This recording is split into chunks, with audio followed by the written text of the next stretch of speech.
Assalamualaikum warahmatullahi wabarakatuh. Bismillahirrahmanirrahim. Wassalatu wassalamu ala Rasulillah Muhammad ibn Abdullah wa ala alihi wa sahbihi wa man walah wa man tabi'ahum bi ihsanin ila yaumil qiyamati wa ba'du. Fa inna asdaqal hadisi kitabullah wa khairu hadyu Muhammadin sallallahu alaihi wasallam. Wa syarrul umuri muhdatsatuha fa inna kulla muhdatsatin bid'atun wa kulla bid'atin dhalalatun wa kulla dhalalatin finnar.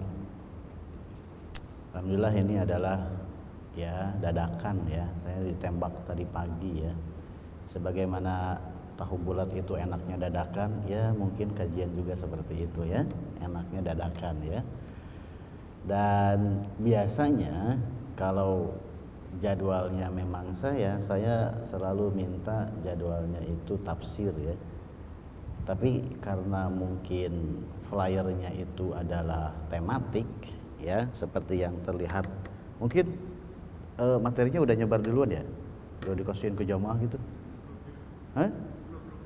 Bayu cuman ke antum doang dikasih materinya. Jadi antum doang jamaahnya gitu Saya kira materinya sudah disebarkan ke jamaah Mungkin jamaah di sini mungkin kalau yang ingin lihat ngikutin materinya, antum sebarin deh, ada grupnya kan Coba deh antum sebarin deh. Oh kirain udah dibagiin. Ini yang namanya menyembunyikan ilmu tuh seperti itu menyembunyikan ilmu itu dilarang. Kalau menyembunyikan uang itu harus menyembunyikan ilmu jangan Baik, dan kalau dalam gramatika bahasa Arab ada yang namanya itu badal. Badal itu pengganti Makanya ada dalam ilmu tajwid itu mad badal enggak? Karena hamzah diganti dengan huruf mad, makanya disebutnya mad badal. Nah, karena saya guru bahasa Arab, dalam gramatika bahasa Arab itu ada yang namanya itu badal. Badal itu pengganti. Harusnya nih sekarang itu Ustadz Irfan Helmi Kemudian beliau berhalangan diganti oleh saya. Nah, dalam gramatika bahasa Arab ada namanya itu badal itu, saya tidak merasa sebagai badal mutobik Badal mutobik itu badal yang 100% diganti dengan 100%. Enggak, saya mungkin badalnya badal ba'd min kul Harusnya Ustaz Irfan Helmi diganti dengan saya yang mungkin kapasitasnya mungkin 50 atau di bawah 50% atau mungkin 10% dari keilmuan beliau Baik, begitu dikasih tahu materinya, kemudian juga saya baca-baca sedikit, kemudian di situ ada kutipan ayat juga, saya coba cari tafsirnya dan seterusnya. Insya Allah kita nikmati urutan materi. Untung beliau sudah bikin materinya Kalau saya dikasih jadwal ngisi di sini, saya nggak ribet bikin materinya Saya mendingan langsung bawa kitabnya aja, saya jelasin aja Jadi biar jamaah masing-masing pegang kitab masing-masing mantap gitu Karena halakoh-halakoh yang saya pegang itu biasanya itu pakai kitab kayak misalkan hari Senin itu saya ada kajian juga konseling namanya konseling, belajarnya lewat Zoom. Konseling itu kajian online selang-seling gitu karena memang materinya selang-seling. Senin ini tafsir, Senin besok hadis, Senin besoknya lagi fikih, Senin besoknya lagi ciri-ciri kiamat, kemudian tafsir lagi gitu aja muter. Itu lewat Zoom. Nah itu pesertanya mayoritasnya ibu-ibu. Kemudian saya share screen itu kutipan kitabnya. Jadi kitabnya saya bacain, ibu-ibu dengerin. Oke, karena yang ada di sini bukan murid bahasa Arab saya, jadi nggak usah dikasih bahasa Arabnya pusing Tapi kita lihat di sini judul yang tematik untuk hari ini adalah untukmu yang berjiwa hanif Dan saya begitu melihat flyer dengan judul seperti ini, saya teringat ke satu orang ustadz.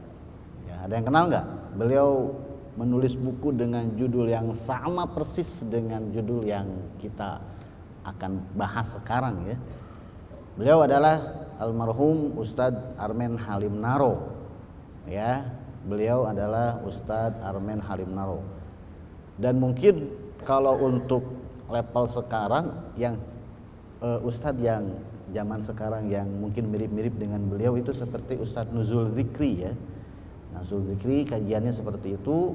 Ustadz Armen Halim Naro almarhum, semoga Allah merahmati beliau. Beliau punya buku namanya adalah Untukmu yang Berjiwa Hanif. Bukunya nggak terlalu gede, bukunya kecil, kemudian juga nggak terlalu tebal, tapi bukunya sangat bagus banget. Dan beliau di YouTube juga kajian beliau ada ya. Dan kalau misalkan antum pengen denger ya Untukmu yang Berjiwa Hanif di YouTube itu ada. Nah, ini ya saya kurang tahu apakah ini ringkasan atau gimana. Oke, kita lihat ya. Di sini ada muqaddimah ya. Di situ Ustadz Irfan Hilmi di situ menulis muqaddimahnya adalah ada beberapa poin. Yang pertama, hidayah menuju Islam yang hakiki itu merupakan nikmat terbesar dalam kehidupan manusia dan kebahagiaan abadi di dunia dan akhirat. Hidayah menuju Islam ya. Ini tentu saja dan di situ beliau menuliskan Islam yang hakiki ya. Islam yang hakiki itu berarti Islam yang sebenarnya ya. Karena terkadang kita yang sudah beragama Islam pun ya, terkadang kita yang sudah beragama Islam pun masih mencari Islam. Ya enggak? Ini Islam kayak gimana sih? Makanya ada istilahnya itu ya anak-anak hijrah lah dan seterusnya. Bukan anak senja ya, anak senja mah belah sono ya. Anak-anak hijrah lah dan seterusnya gitu kan. Padahal ya sebelum dia disebut sebagai anak hijrah, dia udah muslim. Ya enggak? Dia tuh udah muslim dia. Ya kalau kita lihat artis-artis yang hijrah itu mereka itu muslim ya. Cuman mungkin dengan keislaman yang mereka pahami selama ini ya kurang tahu lah. Mungkin mereka tidak puas. Akhirnya mereka mungkin mencari pengajian yang bisa mengenalkan Islam yang hakiki, kemudian mereka paham, kemudian mereka hijrah, sehingga yang hijrah itu ternyata bukan cuman ya jobnya aja yang hijrah, sudah nggak ngartis lagi ya, tapi memang hijrah semuanya, pakaiannya semuanya, kurang lebih ilustrasinya seperti itu. Jadi bukan hanya orang ya luar Islam yang hijrah ke dalam agama Islam saja, kita pun seperti itu. Kita tahu dari mana kalau Islam yang kita pegang itu adalah Islam yang hakiki kalau kita tidak ngaji. Ya, makanya kalau saya sih jelas dari Senin sampai Senin lagi ngaji terus karena memang saya punya santri, punya murid. Jadi mau gak mau saya itu pasti ngaji terus. Pasti baca kitab dan seterusnya, karena saya kalau tidak baca kitab ya, baca kitab, nanti yang mau disampaikan itu apa gitu kan, bingung nanti. Besok misalkan ya materinya fikih, mau gak mau saya harus baca kitab fikih dulu. Oh besok ini baca dulu, besok tafsir, baca dulu tafsir dulu, seperti itu. Jadi saya ngaji terus. Permasalahannya adalah antum ngaji terus nggak, gitu ya. Minimalnya dalam sepekan itu kita nyari Islam yang hakiki itu, kita ngaji itu minimalnya sepekan sekali, ya. Disediain nih di sini nih, alhamdulillah ya. Nah, jadi kita yang sudah berada di dalam agama Islam dari kecil pun masih mencari Islam yang hakiki, apalagi yang di luar. Ya, nanti di sini ada dibahas mengenai kenapa sih mereka mencari Islam yang hakiki, karena berkaitan dengan ya kebahagiaan. Dan ya memeluk Islam yang hakiki itu adalah kebahagiaan di dunia dan akhirat ya. Kemudian beliau mengatakan orang-orang terdahulu yaitu salafus shalih telah mengorbankan semua yang ada pada diri mereka untuk meraihnya, untuk meraih Islam yang hakiki, dan ini memang benar. Kalau kita lihat para sahabat ya, para sahabat itu kan ya, kalau para sahabat ini circle Rasulullah ya, dalam artian orang-orang terdekat Rasulullah, rekan bisnis ya, family atau teman, mereka itu dengan melihat Rasulullah saja, dengan perilaku dan akhlak Rasulullah saja, mereka itu sebetulnya sudah happy. Makanya kan kita kan kalau punya teman yang baik banget gitu kan, kita yang asalnya galau, bete, kesel, begitu ketemu dengan teman kita yang baik ini hilang semuanya ya. Beda dengan teman itu yang toksik. Ya, kalau teman toksik, kita lagi kesel ketemu dia malah jadi tambah kesel, gitu ya. Bukan yang ngeredain, malah dia ngomporin dan seterusnya. Nah, para sahabat yang ada di lingkaran Rasulullah sebelum Rasulullah diangkat jadi Nabi dan Rasul, mereka itu sudah nyaman dengan Rasulullah, sudah bahagia dengan adanya Rasulullah. Nah, yang jadi masalah adalah orang-orang yang bukan dari lingkup Rasulullah, dari jauh, kabilah-kabilah yang jauh gitu ya. Kemudian ketika mendengar desas-desus ada nabi yang baru ngaku-ngaku nabi dan seterusnya, kemudian datang kepada Rasulullah, ya, kemudian mendengar Rasul mengucapkan sepatah dua patah kata, masuk Islam. Bahkan ada seorang sahabat yang biasanya itu kan kalau mau ceramah itu kan suka ada mukadimah dulu, ya enggak? Dan mukadimah yang sering digunakan oleh asatid itu disebut dengan khutbatul hajah. Innal hamdalillah, sering digunakan di sholat Jumat, ya enggak? Innal hamdalillah nahmaduhu wa nasta'in. Ini yang disebut dengan khutbatul hajah. Nah, ada sahabat yang baru dengar mukadimahnya aja dia sudah tertarik. Begitu selesai mukadimah, coba ulangi lagi. Diulangi lagi ya Rasulullah. Diulangi lagi. Akhirnya dia mengucapkan 2 kalimat syahadat. Materinya belum, baru mukadimahnya aja sudah masuk Islam. Begitu juga dengan misalkan seperti Abu Dzar Al-Ghifari, dia dari Bani Ghifar. Bani Ghifar itu agak jauh, ya, agak ke pelosok. Tapi pas begitu bertemu dengan Rasulullah masuk Islam, dipegang banget, bahkan nantang orang lain.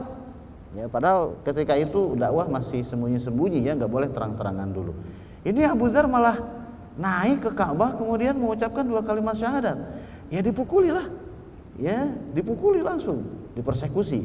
Kapok enggak, besoknya seperti itu lagi, gitu ya, nantang lagi, dipukulin sampai 3 hari berturut-turut. Setelah itu ya Rasul mengatakan udah pulang aja deh gitu, daripada dipukulin terus gitu ya, pulang sebarin Islam ke sana.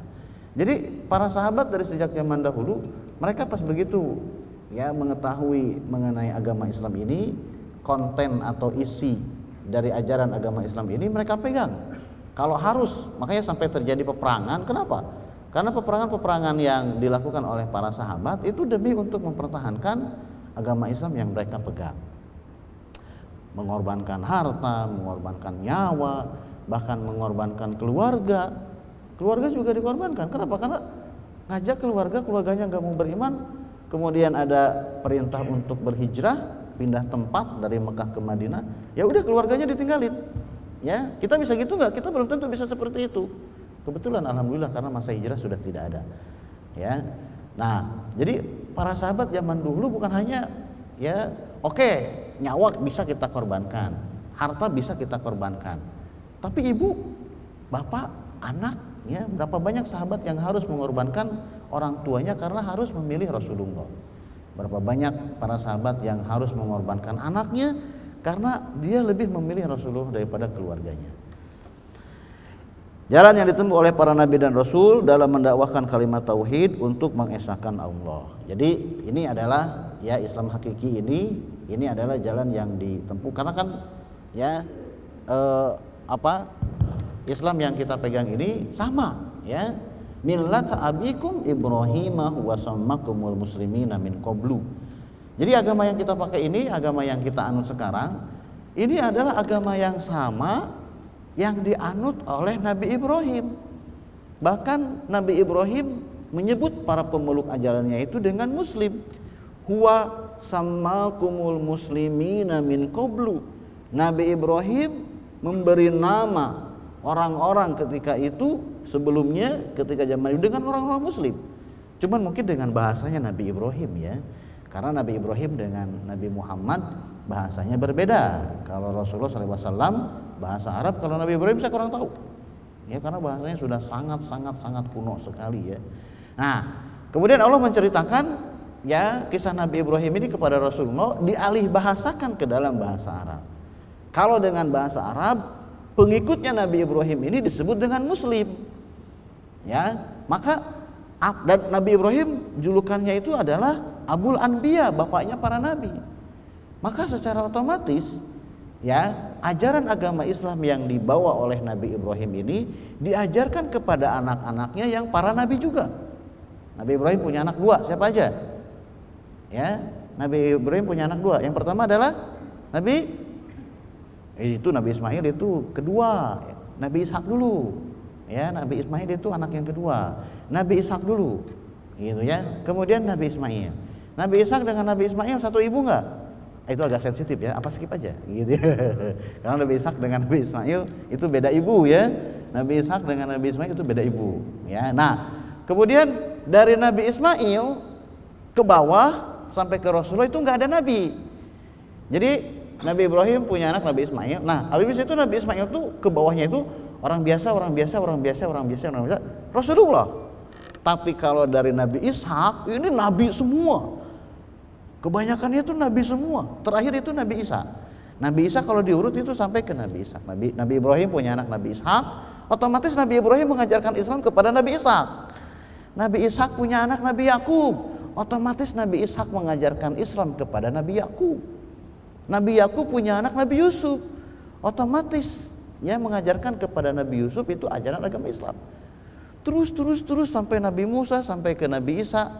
Setelah itu, nah risalah berikutnya pindah dari anak keturunannya Nabi Ishak pindah ke anak keturunannya Nabi Ismail, yaitu ke Rasulullah. Ini yang membuat orang Yahudi tidak terima. Kenapa? Kok Nabi terakhir, Nabi pamungkas, kok dari jalur Nabi Ismail, bukan dari jalur Nabi Ishak? Karena Yahudi itu dari jalur Nabi Ishak. Ya, Yahudi, orang-orang Yahudi itu dari jalur Nabi Ishak. Ya, jadi mereka sangat tidak terima kalau Nabi pamungkas ternyata dari jalur pamannya, dari jalur Nabi Ismail. Itu yang tidak mereka terima. Jadi dakwah dari sejak zaman Nabi Ibrahim sampai ke Rasulullah itu semuanya para nabi itu sama, yaitu mendakwahkan Islam. Ya, fikihnya yang beda-beda. Dakwah tauhidnya sama, fikihnya yang beda-beda.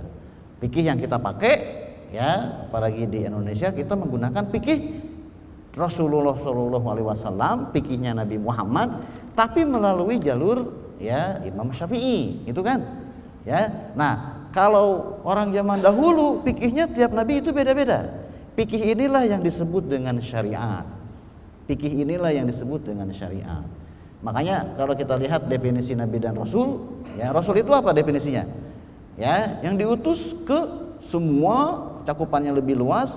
Kemudian Rasul itu biasanya itu membawa syariat yang baru. Berarti ada pembaharuan dari segi fikih, tata cara ibadah dan seterusnya. Ya, fikih zaman Nabi Musa dengan fikih kita itu beda loh. Fikih zaman Nabi Musa dengan fikih zaman Rasul itu beda. Di kita kalau baju terkena najis diapain? Kalau kita nih baju terkena najis nih, kena najis nih, pipis anak kita, ya anak kita yang udah gede nih ya, yang balita, kan itu udah termasuk najisnya kan bukan mukhafafah lagi ya, udah mutawasitoh. Kena najis nih, ya, terus gimana cara ngilangin najisnya? Kalau kita nih, di kita nih, buang aja beli baru, itu sultan beda ya, gitu. Kita kan bukan sultan-sultan banget ya, cuci aja, rendam, cuci gitu kan. Zaman Nabi Musa itu enggak, baju kena najis, najisnya dipotong. Baju yang terkena najisnya dipotong, dibuang. Jadi fikihnya aja sudah beda. Tapi dakwah tauhidnya sama, dakwah Islamnya sama. Kemudian di sini di poin yang pertama yaitu mengenai hakikat kehidupan. Ya, hakikat kehidupan itu seperti apa? Ya karena kita hidup, gitu ya. Banyak yang kita ini bisa hidup lahir ke dunia ini, kita saingannya berapa? Calon, ya, calon bayi itu saingannya berapa? Banyak. Ya enggak? Ya, spermatozoid yang ya untuk mencari ya spermatozoid itu kan pas begitu penetrasi itu kemudian ejakulasi dia akan nyembur banyak gitu. Sampai kurang lebih kalau saya nggak salah ya, saya memang agak-agak lupa kalau pelajaran biologi ya, anak bahasa soalnya ya. Nah, itu katanya spermatozoid yang mencari pasangannya sel telur itu sampai 300.000. Berarti calon kehidupan tuh banyak. Ya, antum nggak sadar aja, tahu-tahu udah jadi aja, gitu ya. Antum tuh lagi nyari-nyari sampai ketemu sel telur, ya nembus halangan kan sel telur itu tersembunyi ya, ada penghalangnya dia. Antum desek-desek gitu ya, pengen ketemu sel telur, akhirnya ketemu, kemudian jadi bayi, gitu ya. Yang lainnya kemana? Saudara-saudara antum, ya, yang 299.000 yang lainnya kemana? Dibuang. Antum yang dikasih kesempatan untuk hidup, kemudian ketemu sel telur, jadi janin. Banyak yang nggak selamat, ya kurang gizi sehingga janinnya, ya, ini janinnya kurang nih, harus dikuret, ya, karena janinnya tidak sesuai, atau meninggal di dalam dan seterusnya banyak. Makanya ketika kita bisa lahir, kemudian antum jadi anak kecil, sakit-sakitan, gitu ya, pasti semuanya ngalamin sakitnya nggak? Semuanya saya yakin pasti ngalamin sakit. Ada yang nggak pernah ngalamin sakit? Ada. Satu orang yang nggak pernah sakit, siapa? Firaun itu nggak pernah ngalamin sakit. Kalau kita lihat tafsir Ibnu Katsir, Fir'aun itu dari semenjak kecil sampai dia jadi raja, dia nggak pernah sakit. Makanya dia bisa mengklaim, ya, ana rabbukumul a'la, saya adalah Tuhan kalian yang paling tinggi. Kenapa? Karena dia nggak pernah sakit. Makanya ketika kita sakit, ya Allah, alhamdulillah sakit, nggak jadi Fir'aun, gitu ya. Ya Allah, ya Allah. Jadi ini yang harus dipahamkan. Jadi ketika kalian sakit itu jangan terlalu galau apa dan seterusnya, nikmatin saja lah, karena setiap kesakitan itu ngerangin dosa, ya enggak. Makanya kalau sakit kalian ngucapinnya apa kepada orang yang sakit? Ya, syafaqallah, kemudian ya syafaqallah syifaan ajilan, terus tohurun insyaallah. Tohur itu apa? Tohur itu membersihkan, mensucikan. Jadi sakit yang kita terima itu mensucikan dan membersihkan dosa-dosa kita. Nah, jadi kehidupan itu seperti apa? Ya Allah memilih kita untuk hidup dibandingkan dengan calon-calon bayi yang lain. Tujuan hidup setiap manusia sepakat dengan tujuan hidup, yaitu mencari, ya, dan menggapai kebahagiaan. Kita dilahirkan ke dunia ini berlaku untuk, ya, karena di sini beliau mengatakan setiap manusia tanpa melihat, ya, ras, tanpa melihat agama, semuanya pasti mencari kebahagiaan. Cuman, ya, cara nyarinya ini yang beda-beda. Semuanya pengen bahagia. Permasalahannya semua, misalkan ketika semua orang mencari harta enggak? Ya, mencari harta. Semua orang mencari harta. Kenapa? Karena semua orang menyangka dengan harta dia akan jadi bahagia. Ya. Orang yang hartanya banyak kemudian stres bunuh diri ada enggak? Ada. Kalau dilihat dari hartanya banyak, tapi kenapa dia tidak bahagia? Berarti kebahagiaan bukan ada di harta. Bagi kita mungkin, ya, tergantung. Karena kita sudah dididik dengan ajaran-ajaran agama Islam, kita menjadi kaya itu, ya, bukan berarti kebahagiaan ada di dalam harta. Coba kalau misalkan, ya, kalian dengan mindset anak-anak yang sudah ngaji, ya, sepekan sekali di sini, ya, dididik oleh para asatidz yang lain, kemudian ujug-ujug kalian jadi kaya, apa yang akan kalian lakukan? Saya yakin pertama kalian akan haji dulu, atau setidaknya pengen umroh dulu. Mindset seorang muslim ketika dapat harta banyak itu umroh dulu, haji dulu, nggak tahu kenapa. Ya, setiap punya uang tuh pengennya tuh ke situ dulu. Kemudian biasanya itu kalau punya uang banyak itu bahagiain orang tuanya. Ya, kenapa? Karena mereka tahu menikmati harta itu bukan di situ. Banyak harta itu bukan untuk dinikmati, tapi dipakai untuk, ya, kebahagiaan orang lain, dipakai untuk beribadah dan seterusnya. Mindsetnya itu dari awal sudah berbeda.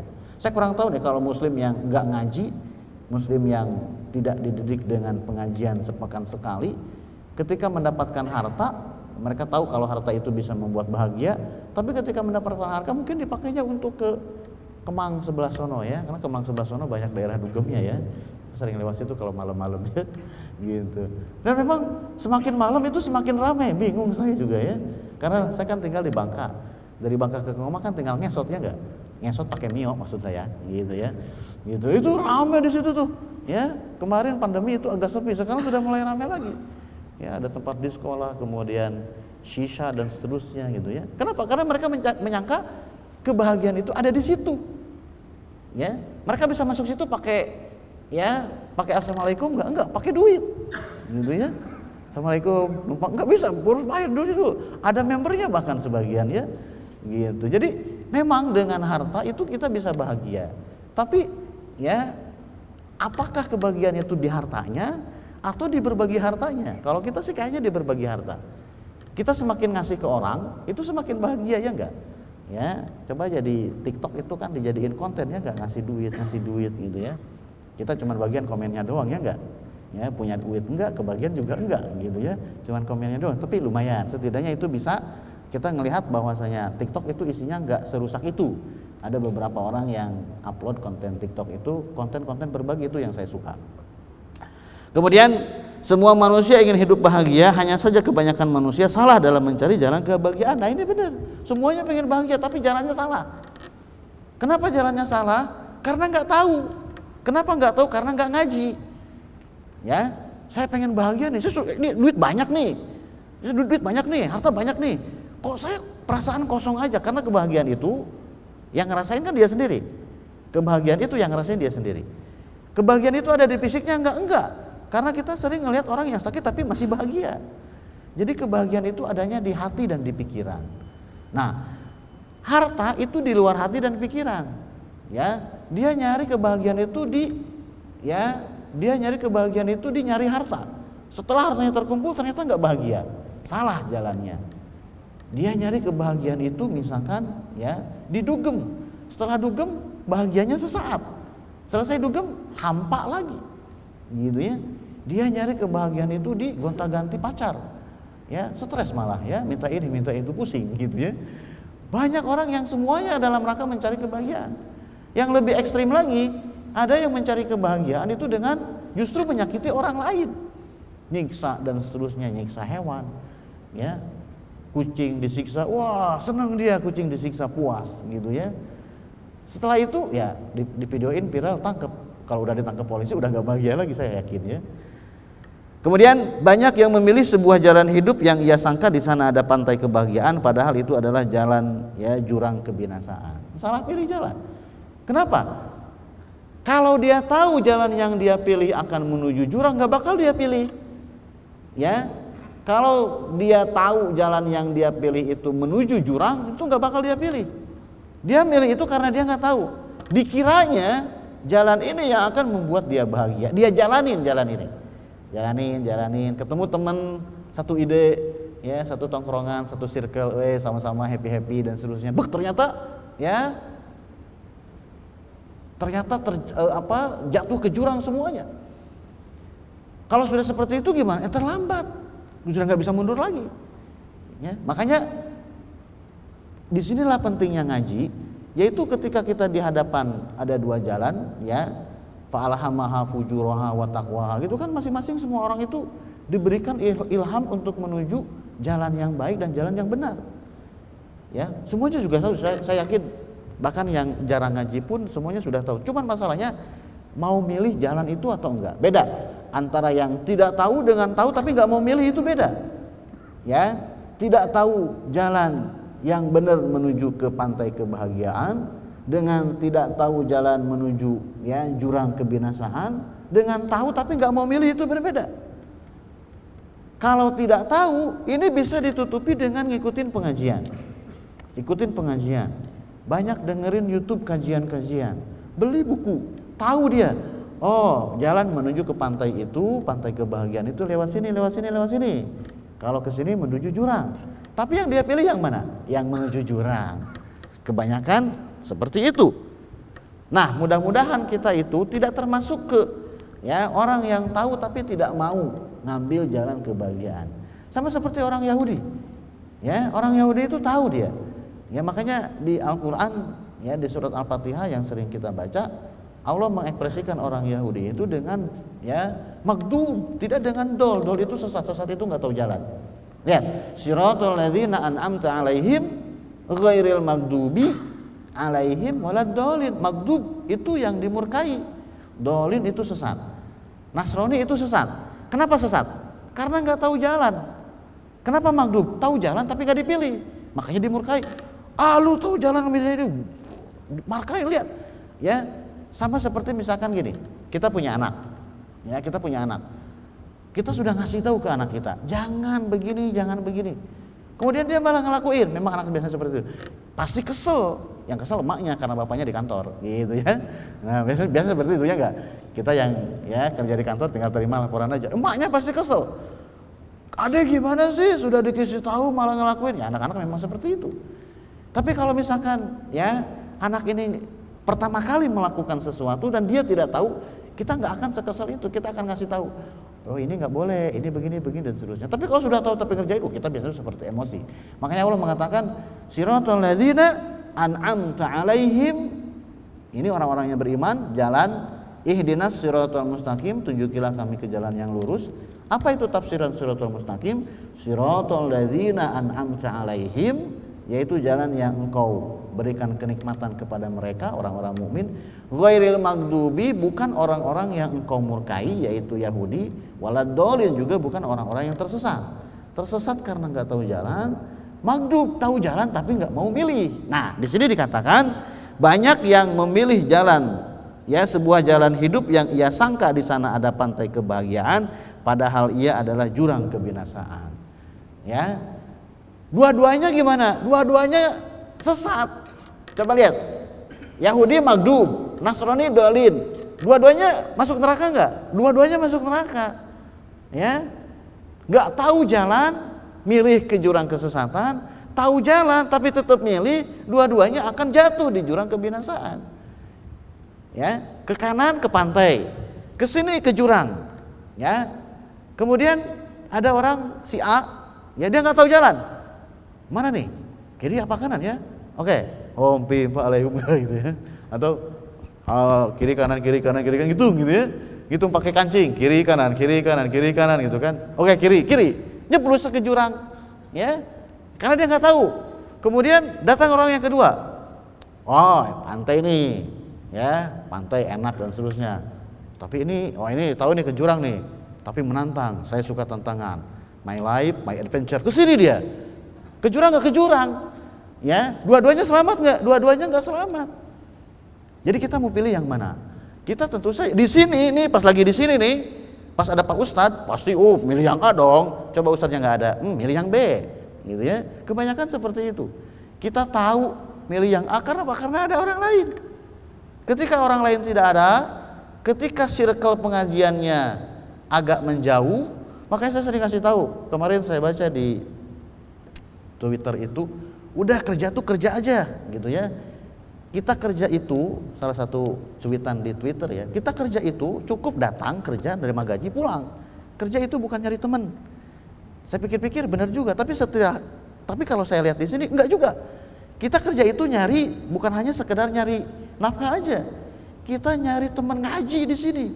Alhamdulillah di sini adain pengajian, enggak semua kantor ngadain pengajian. Ya enggak? Ya, Detik belum ngadain pengajian lagi gitu ya. Di sini tuh udah ngadain pengajian. Kita ingat-ingat nih, teman kita ngaji di sini siapa aja? Ya, teman kita ngaji di sini siapa aja? Oh, si Anu. Ya, yang satu ruangan dengan saya, satu ruangan juga di auditorium ini ngaji si Anu. Ya. Nah, ketika kita ketemu dengan circle pengajian, kita nggak bakal macam-macam. Ya, ada si Anu nih, nggak enak gitu kan? Sama-sama teman ngaji, nggak enak dia. Ya kenapa? Karena seperti itu. Tapi begitu kita tahu ini jalan ke pantai, ya kita tahu ini jalan ke jurang, tapi karena kita sendirian, ya nggak ada orang nih, saya mau ke sini aja. Kebanyakan seperti itu. Sekarang sih, ke pantai, jalan ke keselamatan. Karena ada saya, ada Pak Ustadznya gonta-ganti, teman ngaji banyak, pasti bakal milihnya ke sini. Coba kalau sendirian, bakal milihnya kebanyakan ke sini, tergoda. Kenapa? My life, my adventure, ya. Ini kayaknya lebih menantang nih yang kayak gini nih ya. Nantang-nantang mau, ternyata keseleo jatuh ke situ. Kemudian ya, di sini beliau mengatakan lagi, ya, banyak orang menyangka kebahagiaan itu ada pada harta sehingga letih dalam mencari sumber-sumber harta. Namun hatinya tetap gundah, perasaan selalu gelisah dan jiwanya rapuh. Seperti itu. Apakah semua yang hartanya, ya, semua yang memiliki harta seperti yang diceritakan di sini? Enggak. Ya. Kita mungkin tahu ada orang yang hartanya banyak, sedekahnya banyak, hidupnya bahagia, kita mungkin tahu. Dan akan lebih banyak lagi orang yang hartanya banyak, cara nyari hartanya enggak halal, hartanya banyak, gelisah, keluarga berantakan, anak berandalan dan seterusnya. Gitu ya, artinya hampa dan seterusnya, banyak. Ya, tapi orang berharta yang bahagia juga banyak juga, ada juga beberapa. Jadi ini sebetulnya tuh bukan di hartanya, tapi di apa? Di bagaimana cara memanfaatkan harta. Makanya kemarin di khutbah yang kemarin di lobi situ, di bawah situ, saya mengatakan bahwasanya harta ini memang akan ditanya. Beda dengan dengan perkara-perkara yang lain, ya kan, di akhirat itu nanti akan ditanya 4 perkara, ya enggak? Ya. Nah, kemudian tapi ketika mengenai harta yang akan ditanya itu dari mana dapatnya dan dipakai untuk apa? Ya. Dipakai untuk sedekah, tapi dapatnya ya dari hal yang tidak yang tidak halal. Dapat hartanya enggak halal. Begitu dapat harta enggak halal, dikeluarkan itu untuk sedekah, gitu ya. Bikin hati tenang enggak tenang. Padahal saya sudah sedekah, tapi kok saya masih tenang. Oh bagus, sudah sedekah. Dapat uangnya dari mana? Gitu ya. Dapat uangnya dari mana? Ya biasalah gitu ya. Dan seterusnya dia nggak mau cerita. Ya itulah. Makanya di hadis yang lain Rasulullah SAW mengatakan innallaha thayyibun la yaqbalu illa thayyiban. Allah itu suci dan tidak akan menerima kecuali yang suci. Makanya kita itu zakat itu artinya apa? Zakat itu artinya itu mensucikan. Mensucikan apa? Mensucikan harta kita, mensucikan jiwa kita. Kalau harta yang kita berikan itu nggak suci, maka zakatnya itu nggak bisa bikin tenang. Orang yang menerima zakat, ya, khudh min amwalihim shadaqatan tutahhiruhum wa tuzakkihim biha wa sholli alaihim. Tuh lihat. Wa sholli alaihim. Sholli alaihim itu ketika orang yang menerima zakat, ya, mendapatkan zakatnya, dia itu mendoakan si muzaki. Ya, ada mustahiq yang menerima, ada muzaki yang memberikan zakat. Nah, mustahiq itu dianjurkan wasolli alaihim inna sholataka sakanun lahum. Lihat, khudh min amwalihim shadaqatan tutahhiru. Shadaqatan di situ bisa diartikan dengan zakat. Ya, karena nama zakat di Al-Qur'an terkadang disebut zakat, terkadang disebut sedekah, padahal maksudnya adalah zakat. Khudh min amwalihim shadaqatan tutahhiruhum wa tuzakkihim biha. Ambillah zakat dari mereka. Si zakat ini tutahhiruhum wa tuzakkihim biha, mensucikan dia, membersihkan dia dan mensucikan si jiwanya. Ya, wasolli alaihim. Kemudian baik si amilnya ataupun mustahik yang menerima zakat itu dianjurkan mendoakan si muzaki. Kenapa? Karena inna sholataka sakanun lahum. Karena sesungguhnya doa dari amil, doa dari mustahik kepada si muzaki itu yang membuat si muzaki hidupnya tentram. Nah, Ustadz, saya sudah zakat saya full, sedekah full, proposal ya langsung ACC, tapi kok saya masih resah. Ya itulah mungkin dapat hartanya dari mana. Makanya di akhirat yang ditanya ketika harta itu adalah min aina ya wa ila aina anfaqo. Dapat dari mana, terus jatuhnya kemananya. Kita mungkin dapat hartanya halal. Oh, ini halal insya Allah, tapi nggak sedekah, ya sama, ya bakal resah juga. Ya, sedekah tapi nggak halal, bikin resah juga. Tapi kalau dapatnya dengan jalan yang halal, kemudian disedekahkan, dizakatkan, kemudian kita ngelihat ya yang menerima harta kita itu tersenyum, mendoakan kita, itu mahal. Makanya ya kita sering, justru yang kita cari itu sebetulnya tuh bukan ya zakatnya. Justru yang kita cari itu adalah senyuman dari orang yang menerima zakat. Senyum kenapa? Berarti uang yang saya berikan ini membuat dia bahagia sampai dia tersenyum. Makasih Pak, makasih dan seterusnya gitu kan. Kepuasan kita itu ada di situ. Pahala jelas tertulis. Ya, pahala jelas tertulis. Ketika kita memberikan sedekah, kemudian dia tersenyum, kemudian kita bahagia dengan senyuman, saya pikir itu adalah ciri-ciri ikhlas. Saya pikir itu adalah ciri-ciri ikhlas. Ya, karena ketika kita memberikan, ya, kalau yang enggak ikhlas coba aja beda. Ya. Coba aja berikan sedekah random ke siapa saja gitu ya. Lagi jalan misalkan ketemu dengan siapa gitu kan. Enggak usah pakai direkam buat di-upload di TikTok, jangan ya. Itu biar orang lain aja. Ya, tapi yang lain kok sedekahnya direkam, di-upload di TikTok gitu ya. Berarti enggak ikhlas dong. Enggak, bab ikhlas itu bukan untuk menghukumi orang lain. Bab ikhlas, innamal a'malu binniyat, bab ikhlas itu dipelajari untuk menghukumi diri sendiri, bukan untuk menghukumi orang lain. Ya, yang lain sedekah diupload di TikTok dan seterusnya, diupload di YouTube, itu urusan dia. Ya, urusan kita adalah oh ada yang sedekah, dia ngasih contoh ke kita mau ikutan nggak? Nah, kita coba sedekah random pulang dari sini misalkan, dan kasih aja berapa lah ke orang yang ya jaga parkir lah apalah dan seterusnya gitu kan. Kasih aja agak lebih, parkir itu 2.000 ya enggak? Parkir di situ tuh 2.000 tuh. Enggak tahu sekarang 2.000 apa 5.000 ya. Taruhlah 5.000 karena kita parkirnya seharian. Dari pagi sampai pulang kantor 5.000 ya. Nah, kita biasanya kasih 5.000 biasa saja gitu ya. Kasih 3.000 dia manyun, kita emosi, itu kan. Kasih 10.000. Ya. Pengalaman soalnya gitu ya. Saya pikir 2.000, ternyata 3.000. Kasih 2.000, kurang 1.000. Itu kan kesel tuh ya. Karena saya nyangkanya 2.000, ternyata nambah 1.000. Saya pikir saya pengen ngomong aja, saya minta surat ininya deh, surat parkirnya. Cuman saya pikir udahlah daripada 1.000 saya kasih aja deh gitu kan. Nah, parkir misalkan di bawah harusnya itu 5.000. ya kita kasih 10.000, oh happy dia, ya enggak? Nah, ketika dia happy, kemudian dia bilang makasih dan seterusnya gitu kan, perasaan kita gimana? Kalau perasaan kita juga ikut bahagia, insya Allah itu saya pikir itu adalah ciri-ciri kita ngasihnya itu ikhlas. Ya, tapi kalau misalkan kita ngasih, ya kita ngasih 100.000 nih, 100.000, gitu ya. Kemudian ya dia biasa, wah terima kasih Pak. Kemudian hati kita biasa-biasa aja. Saya takutnya itu malah jadi nggak ikhlas. Ya kan kita cuma pengen, ya saya pengen ini aja deh, biasa aja. Ngasih 100.000 itu bagi saya biasa aja. Nah, karena memang kebahagiaan itu bukan di hartanya, tapi di berbaginya. Banyak yang menyangka kalau kebahagiaan itu di harta, ternyata salah. Kemudian banyak yang menyangka bahwa pangkat dan kekuasaan itu adalah kebahagiaan, namun kebahagiaan semakin jauh darinya, yang terdengar hanya keluh kesahnya.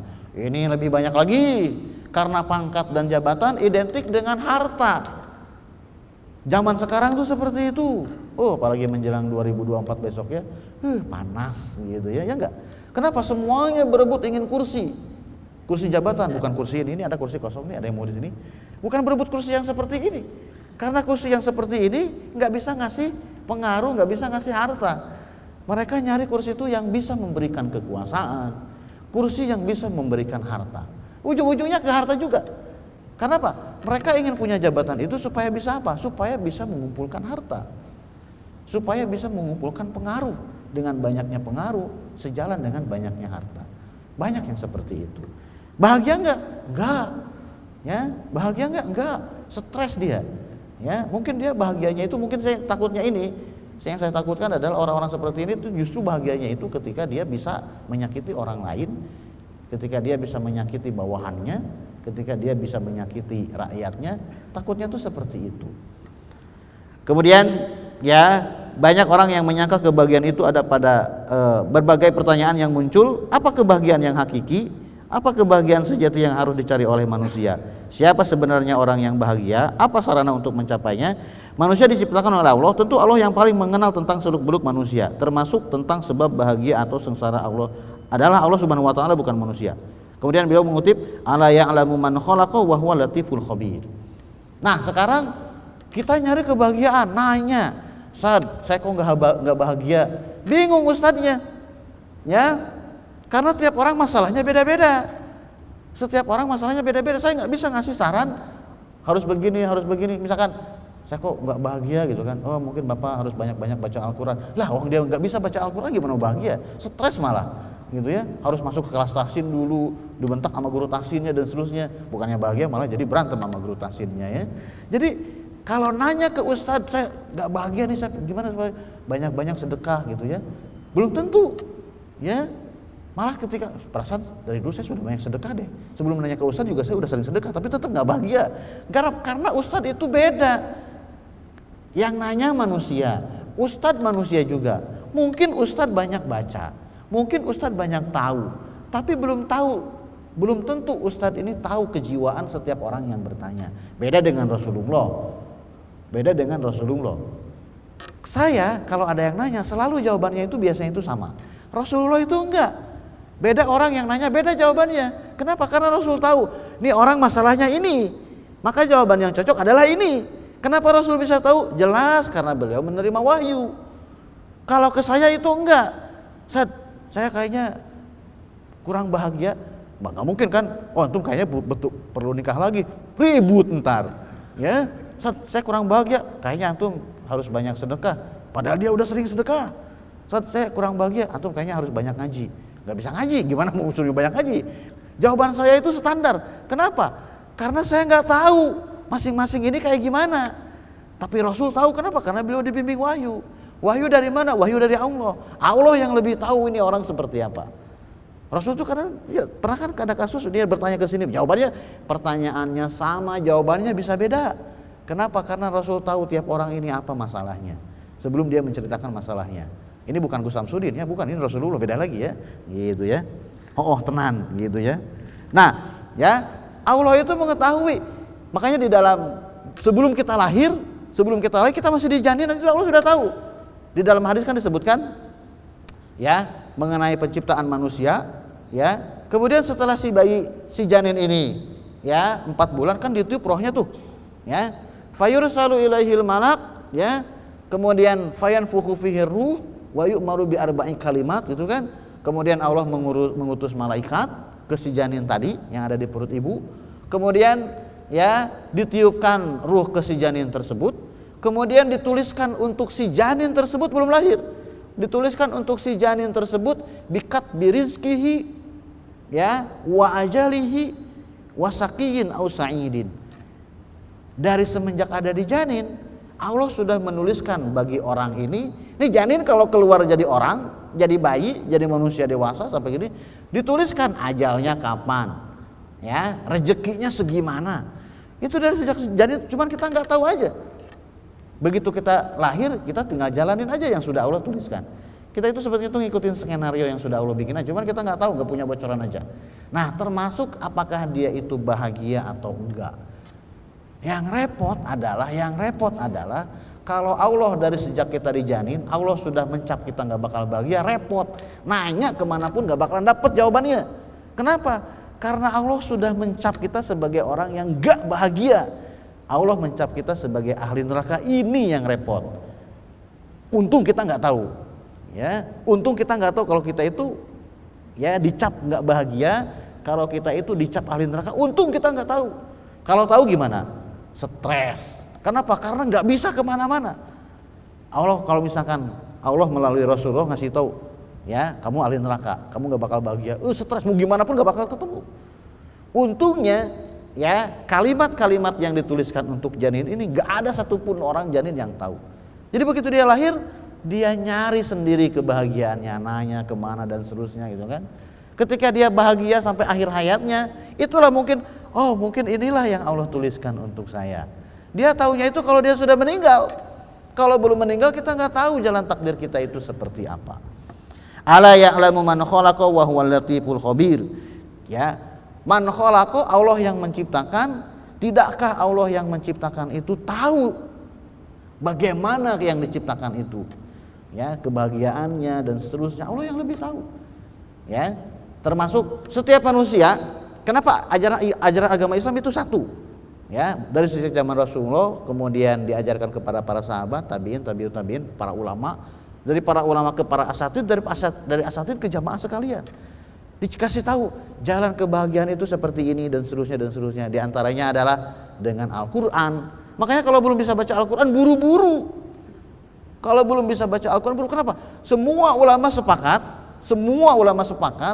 dari sejak zaman para sahabat sampai sekarang semuanya sepakat. Al-Quran itu jalan kebahagiaan. Satu, ngikutin Al-Quran. Bagaimana caranya supaya bisa bahagia dengan Al-Quran? Baca dulu, ya, ngikut kajian tafsir. Bisa baca Al-Quran? Enggak, salah. Kajian tafsir cocok diikuti kalau kita sudah bisa ngaji. Jadi ketika kita ngaji, oh iya, ini tafsirannya kemarin dijelaskan. Gimana ngikutin kajian tafsir tapi nggak pernah ngaji? Repot, salah. Ya, sama seperti ngikutin, ya, trainer, pelatihan seminar usaha kecil dan menengah. Terus dia nggak punya usaha, percuma ngikutin seminar. Ya nggak ngikutin seminar. Atau misalkan seminar, nah yang agak rame nih, seminar pranikah. Terus dia nggak nikah, ngapain ikut seminar? Gitu ya. Mendingan nggak usah ikutan. Kalau udah ngikutin, saya mau ngikutin seminar pranikah, berarti dia memang benar-benar mau nyari calon apalah dan seterusnya, gitu kan. Dia ngikutin seminar pranikah tapi dia nggak pengen nikah, ya itu salah masuk berarti, gitu ya. Nah ini juga sama, ngikutin kajian tafsir tapi nggak bisa ngaji, salah. Harus bisa ngaji dulu. Saya ngajinya buta huruf Al-Quran itu harus diberantas dulu. Ini buta huruf Al-Quran, kalau kita berbicara mengenai buta huruf Al-Quran banyak banget. Saya pernah ketemu, karena saya ngajar di lembaga LTQ, ya. Dulu saya ngajar tahsinnya. Sekarang saya sudah enggak, karena saya sudah punya murid-murid di bawah saya. Itu udah ada kader pengajar Al-Quran, udah banyak. Jadi saya nggak ngajar tahsin lagi, biar murid-murid saya yang ngajar tahsin. Saya ngajar bahasa Arab, guru-guru tahsin. Guru-guru tahsin yang saya pegang harus bisa baca kitab. Makanya saya gembleng terus tuh di asrama situ tuh, ya. Saya dengan Ustadz Siawan, yang di situ tuh kita berdua memang pembina di asrama Al-Quran, ya, Rumah Quran Baitus Salam. Semua pengajar Al-Quran, dia ngajar di tempat lain ngajar Al-Quran, itu semuanya saya gojol harus bisa baca kitab. Makanya kita perbanyak di asrama itu ya kitab-kitab tafsir ya. Kemarin saya sempat nyebarin wakaf kitab tafsir ke grup Detik situ ya, bukan grup sini ya. Nah, jadi salah satu jalan kebahagiaan itu ada dengan Al-Quran. Caranya adalah pertama bisa baca Al-Quran dulu. Ya, gimana mau bahagia dengan Al-Quran? Baca Al-Quran aja nggak bisa. Ya, sampai setidaknya nggak mesti baca Al-Quran itu, nggak mesti baca Al-Quran itu sampai bisa ngebedain ro tipis dengan ro tebal. Itu sudah agak tinggi. Setidaknya tuh jangan sampai ketukar jim dengan kho. Kalau jim dan kho aja masih ketukar, astagfirullah, Rob, itu sudah kebanyakan banget. Ba dengan nun masih ketukar, waduh, gitu ya. Ada yang kayak gitu ada. Saya pernah ngetes. Saya pikir, ini jenggotan nih, dia ada jenggotnya dia. Kemudian dahinya hitam, mantep nih, ya, mantep nih. Kemudian dia daftar. Oke, pasti saya tes dulu.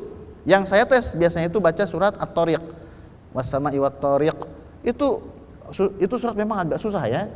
Itu surat agak susah, banyak kol-kolahnya lah, gitu ya. Kemudian ada 2 sukun di akhir ayat lah, pusing itu. Oke, baca At-Tariq.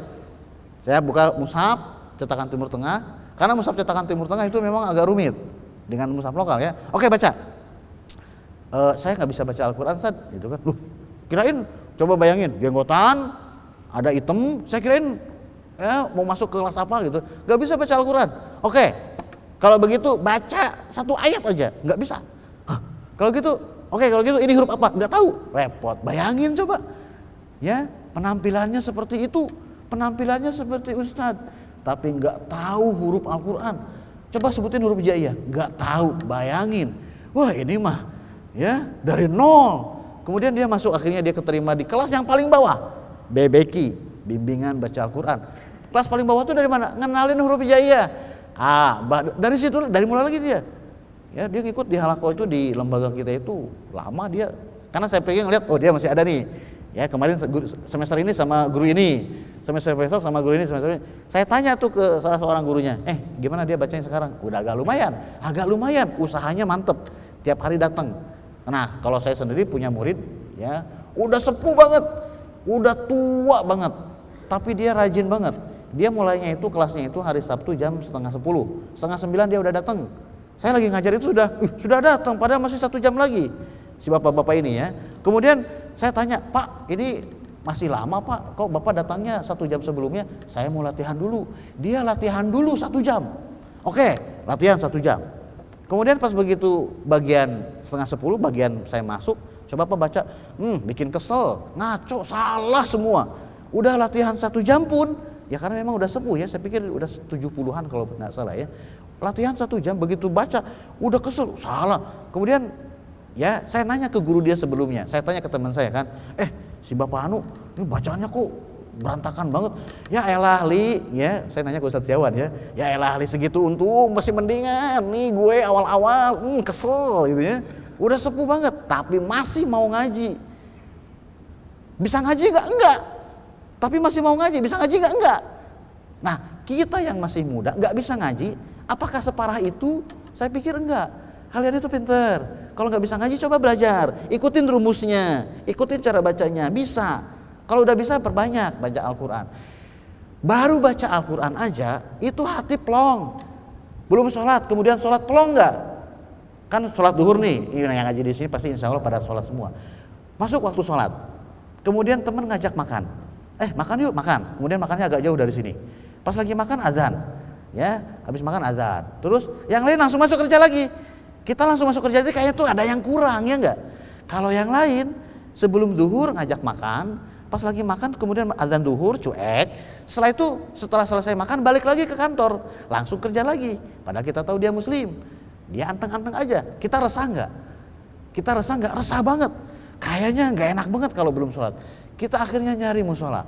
Ya di sini musola kan di sono. Nggak tahu deh kalau di sono ya. Gitu ya. Kalau di Trans TV saya nggak tahu deh. Kalau di Detik itu ada di belakang, agak ke atas ya. Kalau di yang di Trans TV saya belum nyobain tuh ya. Musola yang di Trans TV. Kalau di sini kan di sono tuh, di situ kan. Nah, kemudian kita sholat, ya sholat duhur. Setelah sholat duhur apa yang kita rasakan? Plong, ya enggak? Plong, itu yang dirasakan ketika bisa baca Al-Quran, tapi nggak tahu ini Al-Quran ini isinya apaan. Paling cuma dapat ngandelin terjemahan doang. Kebahagiaan itu simple. Makanya sering kita dengar bahagia itu sederhana, ya. Tapi kalau rumah makan sederhana itu nggak bikin bahagia, mahal, ya. Jadi mendingan di warteg aja ya. Jadi memang kenapa? Sesimpel itu bahagia itu. Ya, oke, waktunya sudah habis. Ini belum saya jelasin semua ya. Ya, karena memang kita ngikutin ini ya. Mungkin kalau misalkan beliau ya bisa hadir di sini, mungkin beliau tinggal nerusin saja. Mungkin itu yang bisa saya sampaikan. Ada pertanyaan nggak? Ada waktu kurang lebih 15 menit ya. Ada pertanyaan? Saya nanya 3 kali ya. Kalau 3 kali nggak ada berarti saya tutup nih ya. Ada pertanyaan? Ada pertanyaan? Ada pertanyaan? Nggak ada. Oke, mudah-mudahan ya yang hadir di sini termasuk saya sendiri mendapatkan kebahagiaannya masing-masing. Ya, tapi kalau saya sih sebetulnya itu memang benar sih, kebahagiaan itu ada di Al-Qur'an, ngajarin Al-Qur'an, dengerin bacaan Al-Qur'an dan seterusnya itu memang istilahnya itu candu banget kalau kata orang-orang Jaksel tuh ya. Gitu. Candu banget ya. Nah, mungkin ya istilahnya itu mudah-mudahan kebahagiaan kalian itu tidak di jalan yang salah. Jangan sampai kita salah memilih cara untuk bahagia, jangan sampai kita tahu cara untuk bahagia tapi nyari jalan yang lain yang justru malah bikin sengsara. Karena seperti yang saya sampaikan, antara tahu dengan tahu tapi tidak mau ngambil itu berbeda. Ingat ke ayat ya, siratal ladzina an'amta 'alaihim ghairil maghdubi 'alaihim waladdallin. Hadanallahu wa iyyakum, subhanakallahumma wa bihamdika, asyhadu an la ilaha illa anta, astaghfiruka wa atubu ilaik. Assalamualaikum warahmatullahi wabarakatuh.